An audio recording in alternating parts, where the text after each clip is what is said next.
Alright dudes, so we're starting the video up in my room today just because I just opened up this door and I saw the sticker from Broken Beyond Belief and I was like, this is totally going on the E36. These dudes are really rad. They sent me out one of my favorite shirts. I always give them a shout out, but this is definitely gonna have to go on the E36.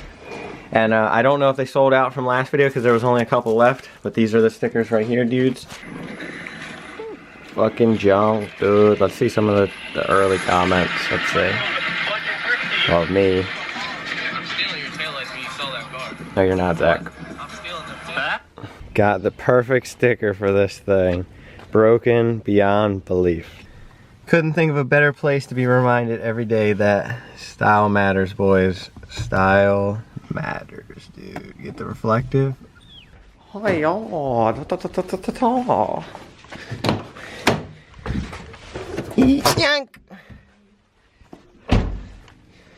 Oh, fuck. These motherfucking drive shaft bolts are tighter than a virgin on prom night. Ow. Ah!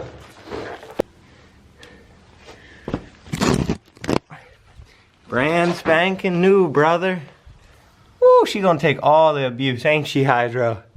You got so much mud on your face, dog. It's broken or it's not broken. I don't think. Huh? They get worn out. Yeah, they do. These bushings get worn out and I'm blow. not talking about the bushing. I thought you meant the drive shaft. No. I was about to say, that shit's either broken or it's not broken. Chris. Oh, the stroke. Well, we got the BMW in here. It was horrible. There's mud everywhere now. We're going to go ahead and get this thing jacked up on 4 jack stands. Get the mud out from underneath of it. And then, like I said, oh yeah, a question for you guys. I mean, I'll probably figure this out on my own before you answer. But, so, on all forums, I read that you only need the front shaft because they never changed the length on the rears. So my question is, can I just use this full drive shaft? I mean, obviously I'm just going to try it myself, just put it in there. But I'd like to just use this full one because this is a warranty drive shaft. It's new. So, and then also I'm going to try to figure out the shifter linkage myself as well. But let's go ahead and get this thing on 4 jack stands. Whoa, it is dark. Okay. You want to go get some Taco Bell? Huh? You want to go get some Taco Bell, boy? Yeah. How about you? We out here in the garage. We out here in the garage. Well, can we go to Taco Bell? Of course we can go to Taco Bell. Let's get to work. What do you need? Can I like help you? I can see your face. I hope you can. I can't see Is your. it beautiful? I can like see your. Hey, I can't even see your face. You gotta aim it at me. Just don't get it dirty.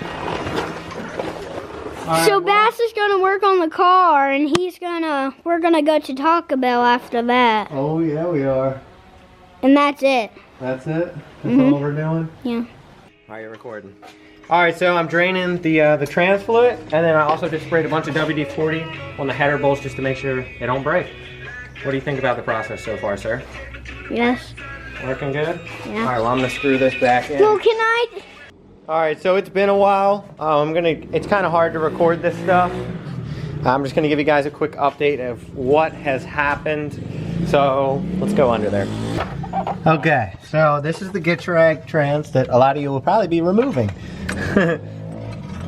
So what I had to undo was the slave cylinder, which goes right there. I also had to undo the O2. I undid the trans mount from these 2 bolts and then the 413s. And then I went ahead and unbolted the Guibo, which is the drive shaft, rubber bushing thing. And then over here, it's gonna be a little bit hard for you guys to see. I undid the center support, undid this. I put it back though. And then I undid it from the diff, and then I pulled it out. So now what we have to do is remove the shifter thing, which it slides out here. You also, I think, can unbolt it and unclip it, which we'll probably do just to get that out of our way. And then we're gonna lower the trans down with the jack to try to get it from this to like an angle like this, so we can get all the bell housing bolts up there.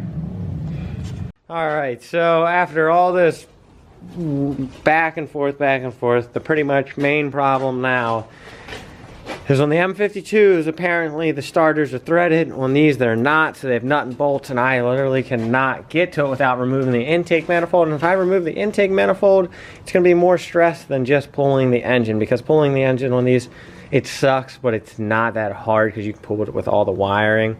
So looks like we're pulling the whole engine and trans out. Luckily, I didn't pull any of the bell housing bolts. I just did all the necessary steps under the car to remove the engine anyway, so I didn't really do any extra work. I just had a little more thought process on it. So let's go ahead and drain the radiator fluid that I just bought, which sucks.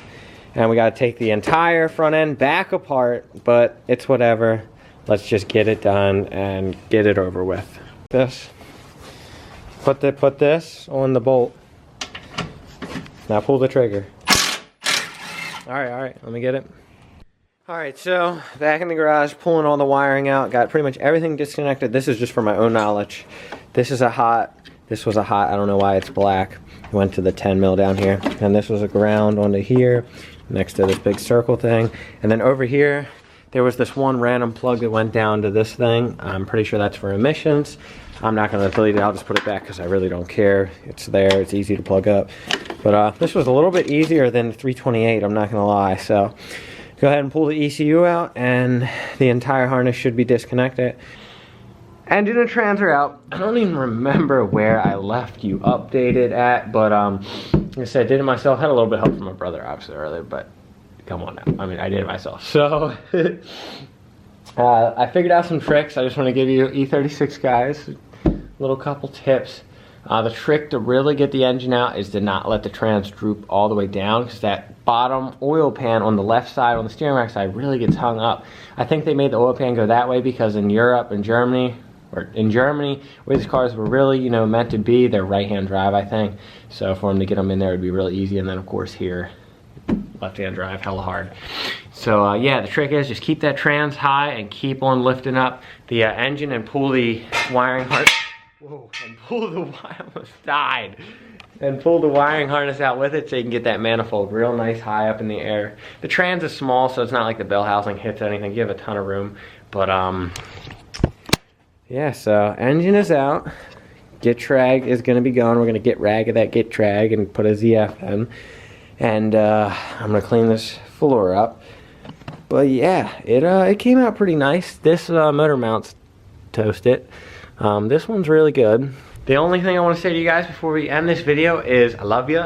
And also, let me know in the comments what you want to see. I really love your guys' comments. We all do, me, Daquan, Zach. We all love just reading comments. It's one of the most fun things about having a YouTube channel, because, you know, it can also piss you off. But the comment section is usually great. So leave us some comments, dudes. Let me know what you want to see on this car. And also, once again, website is in the description. The support is awesome. I love it. I love mailing out your guys' orders. I love writing little notes. And I left a penis in one of your guys' orders last time, and it was really funny. So I'll get you guys next time. Peace. Welcome back to the video. Alright, so it's the next day. Like I said, got the engine out. The only problem I'm having right now, I already got the git trag off, is I'm deciding if I want to put these M52 manifolds on, because they are stainless steel apparently, and they are tubular. You can tell they're much nicer, so they'll flow a lot better. And apparently they're exactly the same. And also the studs didn't break on these. That's the main reason. I don't care about any of the other stuff. Alright, so I'm using the M52 manifolds like I said, and M52s are OBD2, unlike OBD1 cars, which are M50s. So they have EGR, which is something I won't need, and if you want to delete it, you can delete it. I'm sure online they sell some kind of block off plate or whatever, but the simplest way for me to do it and get it done today is weld right here to seal this off, weld right here, and then flap disc it. This hole can still be here, it won't do anything as long as it's sealed off here and here. So we're gonna do the same thing for both of these, and I will show you when I'm done.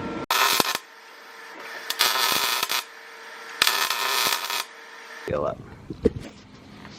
See, bro? Right there. Okay, dudes, got the manifolds on, the tubular ones. Stock torque spec from what I've read online is 15 to 17. I'm gonna do 14 because I'm reusing old bolts and I don't want to break any.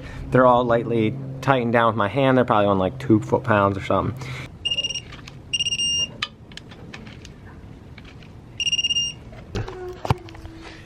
What's up, Hydro? We got the engine in, dudes, finally.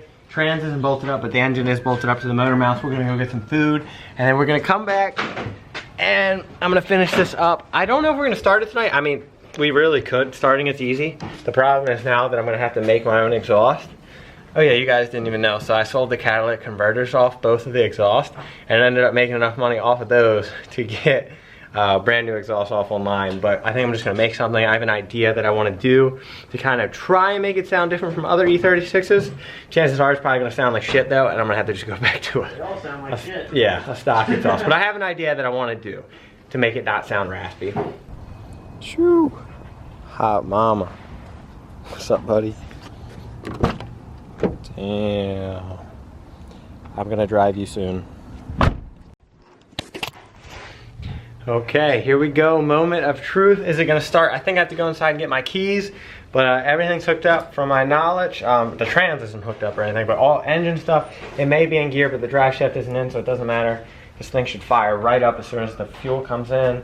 Okay, round 2. Fuel line acquired. You better start, bitch, or we're gonna have problems.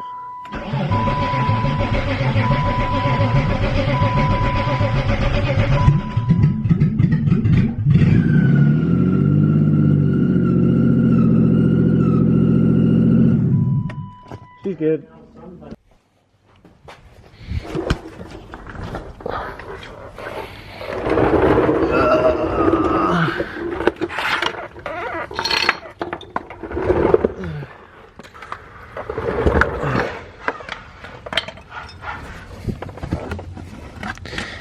Okay, so we are under the grease box. Daquana's drilling, but that is okay. We're gonna shove the shifter in here. Just did the slave. It's up there. Didn't even have to bleed the clutch because it never leaked. Feels fantastic. Actually feels a little stiffer. To do this shifter, it's really easy. There's this pin and then these other pins and you're done. And voila, shifter is done. Well, let's go ahead and feel our new shifter. Oh, I think I put it in backwards. I did. I gotta spin that around. Well, let's feel the throw. It feels so terrible compared to the last one.